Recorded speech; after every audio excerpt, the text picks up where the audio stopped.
நீங்கள் நம்ம சேனலுக்கு விளம்பரம் கொடுக்க விருப்பப்பட்டீங்கன்னா 9449359224 இந்த நம்பருக்கு காண்டாக்ட் பண்ணுங்கள். 3 மணி நேர தாமதத்திற்கு பிறகு இஸ்ரேல் ஹமாஸ் போர் நிறுத்தம் அமலுக்கு வந்திருக்கு. ஆனால் அதுக்கு முன்னாடி இஸ்ரேல் செய்த சேட்டைகள் என்ன?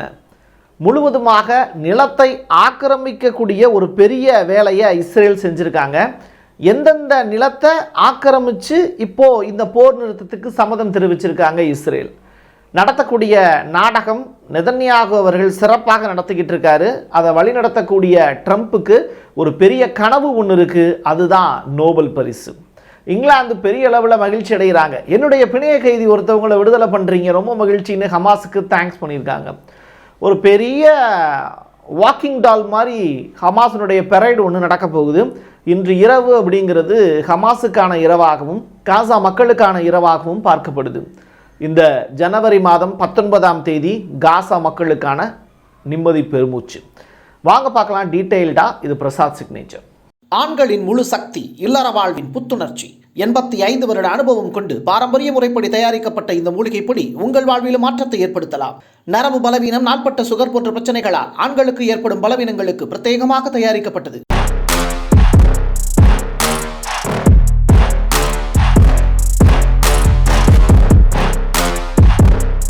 நெதன்யாகு தன்னுடைய ட்வீட் பதிவில் ஒரு முக்கியமான ஒரு இம்பார்ட்டண்டான ஒரு விஷயத்தை பதிவு செய்கிறாரு. என்ன அப்படின்னா, ஒப்பந்தத்தை எப்போனாலும் கேன்சல் பண்ணுறதுக்கான அதிகாரம் எங்கள்கிட்ட இருக்குது. ட்ரம்ப் எங்களுடைய ஆள் தான், தெரியும்ல, அவருடைய மருமையை பார்த்திங்கன்னா எங்கள் ஆள் தான். அதனால் எப்போனாலும் இதை கேன்சல் பண்ணிவிடுவேன் இந்த ஒப்பந்தத்தை, அதற்கான அதிகாரம் இஸ்ரேலுக்கு இருக்குது அப்படிங்கிற ஒரு விஷயத்தை பதிவு செஞ்சுருக்கார். இதெல்லாத்தையும் தாண்டி அவருடைய அமைச்சரவையில் இருக்கக்கூடிய 2 அமைச்சர்கள் பதவியை ராஜினாமா பண்ணுறாங்க. அதில் ஒருத்தர் பார்த்திங்கன்னா பென்கவீர் அப்படின்னு சொல்லப்படக்கூடிய அந்த அமைச்சர், இன்னொருத்தர் பார்த்திங்கன்னா ஸ்மோட்ரிச் அப்படின்னு சொல்லப்படக்கூடிய அந்த நிதியமைச்சர். கடந்த வீடியோவில் நான் அவருடைய பெயரை பதிவு செஞ்சுருக்கேன். 2வது, அவருக்கு ஆதரவாக இருந்த ஒரு கட்சி தனது ஆதரவையே விலக்கிக்கிச்சு அப்படின்னு சொல்கிறாங்க. முக்கியமான வலதுசாரி கட்சி ஒஸ்மா எகுடிட் அப்படின்னு சொல்லப்படக்கூடிய அந்த கட்சி. இந்த பார்ட்டி தன்னுடைய ஆதரவை நெதன்யாகு கிட்ட இருந்து விலக்கிக்கிட்டாங்க அப்படிங்கிற செய்தி வெளியாயிருக்கு. இதோடு சேர்த்து இஸ்ரேல் சைடில் இருந்து இந்த போர் நிறுத்தம் அமலுக்கு வந்துருச்சான்னு கேட்டால் ஆமாம், அமலுக்கு வந்துருச்சு. ஒரு 3 மணி நேர தாமதத்திற்கு பிறகு வந்திருக்கு. 3 ஹோஸ்டேஜை விடுதலை செய்கிறாங்க. இன்றைக்கி நைட்டு ஓவர் நைட்டில் ரிலீஸ் பண்ணுறாங்க அப்படிங்கிற தகவல். அந்த பேர் லிஸ்ட் கொடுத்துட்டாங்களா அப்படின்னு கேட்டால் ஆமாம், முதலோட ஒரு 3 பேருடைய பேர் லிஸ்ட் வெளியாயிருக்கு. 33 பேரை விடுதலை செய்ய போகிறாங்க. பட் ஃபஸ்ட்டு டேயில் 3 பேரை ரிலீஸ் பண்ணுறாங்க. அந்த 3 பேருடைய பேர் ரோமிகோனன் அண்டு எமிலி 28. இவங்களுக்கு ஏஜ் 28. இவங்க இங்கிலாண்டை சேர்ந்தவங்க, இங்கிலாந்து இஸ்ரேலிய குடிமகள். டோரான் அப்படின்னு சொல்லப்படக்கூடிய 31 வயது லேடி. இந்த 3 பெண்களும் ரிலீஸ் பண்ணப்படுறாங்க. இந்த 3 பெண்களில் ஒருத்தவங்க பார்த்திங்கன்னா இங்கிலாண்டை சேர்ந்தவங்க அப்படிங்கிறதுனால போப்பாண்டவர் உள்ளிட்டவர்கள் எல்லாருமே வாழ்த்து தெரிவிச்சிருக்காங்க, ஹமாஸுக்கு நன்றி சொல்லியிருக்காங்க. ஸோ பிணைய கைதிகள் 15 மாதத்திற்கு பிறகு பத்திரமா வச்சு ஹமாஸ் அவங்கள விடுதலை செய்கிறது ரொம்ப ரொம்ப முக்கியமானது. டாட்டாலாம் காமிக்கக்கூடிய நிகழ்வுகள் இன்றைக்கி நைட்டு அரங்கேறும், அதை நம்ம பார்க்க தான் போகிறோம். ஸோ இப்படி ஒரு வெற்றி கொண்டாட்டம், பெரிய அளவில் ஒரு பட்டாசு வெடித்து கொண்டாடக்கூடிய நிகழ்வுகள் அங்கே அரங்கேறிக்கிட்டு இருக்குங்கிற செய்தி வெளியாகுது. ஸோ இப்படிப்பட்ட நிகழ்வுகள் அரங்கேறும் போது பாலஸ்தீன கைதிகள் இருக்காங்கல்ல இஸ்ரேலிய சிறைகளில், அவங்களில் முதற்கட்டமாக ஒரு 90 பேர் இன்றைக்கி முதல் நாளில் ரிலீஸ் பண்ணப்பட போகிறாங்க அப்படிங்கிற தகவல் வெளியாயிருக்கு. ட்ரம்பினுடைய குழுவில், அதாவது இஸ்ரேல் ஹமாஸ் போர் நிறுத்தத்துக்கு மிக முக்கிய காரணமாக இருக்கிறவருடைய பேர் பார்த்திங்கன்னா ஸ்டீவ் விட்காஃப் அப்படிங்கிறவர் தான். இவர் இந்த 2 பேருக்கிட்டையுமே பேசி சம்மதம் வாங்கிறது இவர் தான், ரைட்டா? இப்போ இவர் சொல்லக்கூடிய மிகப்பெரிய பிளான், ட்ரம்ப்பு கிட்ட சொல்லக்கூடிய மிகப்பெரிய பிளானு நெதன்யாகு கிட்ட ஏற்கனவே அவர் தொடர்ச்சியாக பேசிக்கிட்டு தான் இருக்கார். அப்படிப்பட்டவர் சொல்லக்கூடிய பிளான் என்னென்னா, இந்த 20 லட்சம் மக்களை, பாதிக்கப்பட்ட மக்களை இங்கே மறுகட்டமைப்பு நடக்கும்போது அதில் ஒரு பாதி சமபாதி ஒரு 10 லட்சம் பேரை ஏன் நம்ம இந்தோனேஷியாவுக்கு டிரான்ஸ்ஃபர் பண்ணக்கூடாது அப்படின்னு ஒரு கேள்வி கேட்குறாங்க. ஸோ இது ஏற்கனவே சொல்லப்பட்ட அந்த 10 பேஜ் டாக்குமெண்ட் ஒரு ஆண்டுக்கு முன்னாடி ஸ்பெஷலாக ஆக்சியோஸ் ரிப்போர்ட் வெளியிட்டாங்க. இந்த 10 பேஜ் டாக்குமெண்ட் என்ன சொல்லுது அப்படின்னா, சீனாய் மலையை கடந்து எகிப்தினுடைய பார்டர்லாம் தாண்டி சீனாய் மலை பக்கம் இந்த மக்களை கொண்டு போய் விடுற மாதிரியான பிளான். இந்த இடத்த முழுவதுமாக ஒரு மிலிட்ரி காரிடாராக அறிவிக்கிறது தான் அந்த 10 பேஜ் டாக்குமெண்ட். இது ரிலேட்டடாக ஐக்கிய நாடுகள் சபை வரைக்கும் இஸ்ரேல் தயாரித்த அந்த டாக்குமெண்டேஷன் போச்சு.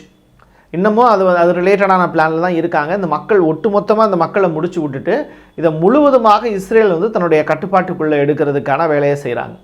ஸோ இதுதான் அவங்களுடைய ஃப்யூச்சர் பிளான். அதை நோக்கி தான் அவங்க நகர்றாங்க, அதில் மாற்று கருத்து இல்லை. ஸோ ஹமாஸ் இருக்கிற வரைக்கும் அவங்க போராடி பார்ப்பாங்க இல்லையா. ஸோ அந்த மக்கள் வந்து கடைசி வரைக்கும் வந்து அந்த இடத்த விட்டு நகராமல் இருந்தால் மட்டும்தான் அந்த நிலம் பாலஸ்தீன் அப்படின்னு சொல்லிட்டு ஒரு நாடு உருவாகிறதுக்கான வாய்ப்பு இருக்குது.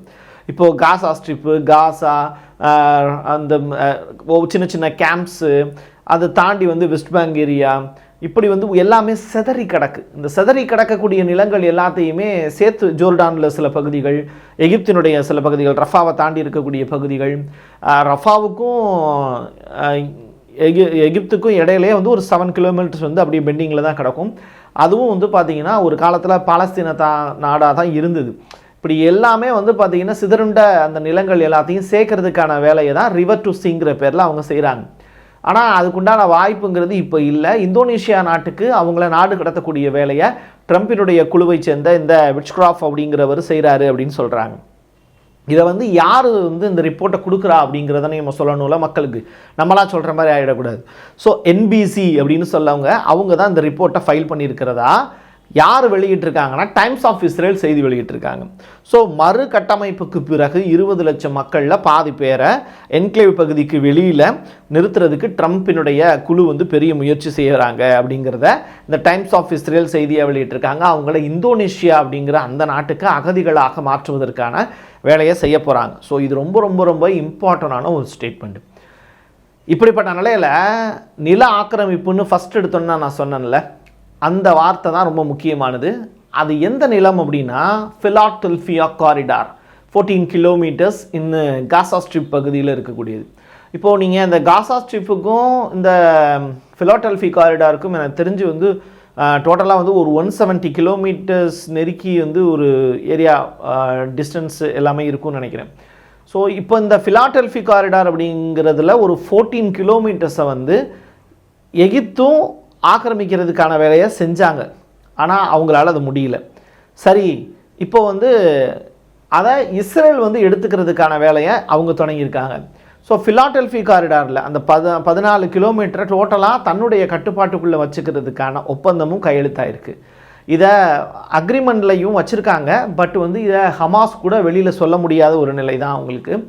ஸோ அங்கே வந்து மிலிட்ரி கேம்ப் வந்து இஸ்ரேலோடது இருக்கும் அப்படின்னு சொல்கிறாங்க. இந்த ஒப்பந்தத்தில் பிணைய கைதிகளுடைய விடுதலை அப்படிங்கிறத தாண்டி ஹமாஸுக்கு ஏற்பட்ட மிகப்பெரிய தோல்வியாக பார்க்கப்படுவது எது அப்படின்னா 14 கிலோமீட்டர் இஸ்ரேலுடைய ஆக்கிரமிப்பு அப்படிங்கிற செய்தி தான். இதில் இந்த இடம் தான் ரொம்ப ரொம்ப இம்பார்ட்டண்டானது. அப்போ இது ஹமாஸுக்கான வெற்றி அப்படின்னு ஒரு புறம் நம்ம மக்கள் வந்து பார்த்திங்கன்னா மகிழ்ச்சி அடைகிறாங்க. இன்னொரு புறம் என்ன அப்படின்னா இந்த நிலம் அப்படிங்கிறது முழுவதுமாக அவங்க கைக்கு போகலை. ஆனால் 14 கிலோமீட்டர் வந்து இஸ்ரேலுடைய கட்டுப்பாட்டுக்குள்ளே போகுது. இதுதான் ரொம்ப வேதனைக்குரிய ஒரு விஷயமாக பார்க்கப்படுது. ஸோ எடுத்த உடனேயே இவ்வளவு பெரிய விதிமீறலில் இஸ்ரேல் ஈடுபடுவதற்கு காரணம் அப்படிங்கிறது வேறு வழி இல்லை. ஈரான் கிட்ட இருந்து ஆயுதங்கள் ஹிஸ்புல்லாவுக்கு போக முடியல, ஹிஸ்புல்லா தலைவர்களுடைய இழப்பு, சிரியாவில் ஆட்சி மாற்றம், இப்படி ஏகப்பட்ட நிகழ்வுகள் நடக்குது. ஹவுதிகள் மட்டும்தான் தைரியமாக அமெரிக்காவுக்கு எதிராக போராட்டம் பண்ணுறாங்க. வேறு வழி இல்லாமல் தான் இந்த நிகழ்வு, இந்த உடன்பாடுங்கிறது எட்டப்பட்டிருக்கு அப்படின்னு சொல்கிறாங்க. இது ரொம்ப ரொம்ப அபாயகரமானது அப்படிங்கிறதையும் பாலஸ்தீன மக்களுக்கான செய்தியாக சொல்ல வேண்டிய தேவை இருக்குது. சரி, இந்த 3 மணி நேர தாமதம் ஏன் ஆச்சு? இப்போ போர் நிறுத்தம் அமலுக்கு வந்துருச்சு. ஆனால் 3 ஹவர்ஸ் அந்த டிலேங்கிறது எதனால் வந்தது அப்படின்னு கேட்கும்போது அதற்கு காரணம் வந்து டெக்னிக்கல் எரர் அப்படிங்கிறாங்க. ஸோ அவங்களுக்கு தகவல் தெரிவிக்கிறது, இஸ்ரேலுக்கு வந்து அந்த ஹோஸ்டேஜினுடைய பெயரை வந்து தகவலாக தெரிவிக்கணும்ல. ஸோ அதை வந்து தெரிவிக்கிறதுல டெக்னிக்கல் எரர் இருக்குதுன்னு சொல்லிட்டு சொல்கிறாங்க. அது மட்டும் இல்லை, முகமது சின்வார், யக்யா சின்வாருடைய பையன் இருக்கார்ல, அவருக்கு இந்த தகவல் போயிட்டு தான் அவர் கன்ஃபார்ம் பண்ணதற்கு பிறகு தான் இஸ்ரேலுடைய பிரதமர் நெதன்யாகு ஆஃபீஸுக்கு இந்த தகவலை சொல்ல முடியும். இதான் ஹமாஸுக்கு இருக்கக்கூடிய ப்ரொசீஜர். ஸோ இந்த ப்ரொசீஜரில் சம் டிலேஸ் வந்து இருந்தது அப்படின்னு சொல்கிறாங்க. ஸோ முகமது சின்வார் அப்படிங்கிறவர் தான் இப்போது அடுத்த கட்டமாக ஹமாஸை வந்து வழிநடத்துவதற்கான தலைவராக அறியப்படுகிறார். அந்த தலைவர் இவர் தான் அப்படின்னு சொல்லிட்டாங்கன்னா அவரையும் வந்து கொன்றுவாங்கங்கிறதுனால தான் அவருடைய பேரை வந்து வெளியிலேயே சத்தம் இல்லாமல் அப்படியே மெதுவாக வந்து அப்படியே நகர்த்திக்கிட்டே போகிறாங்க.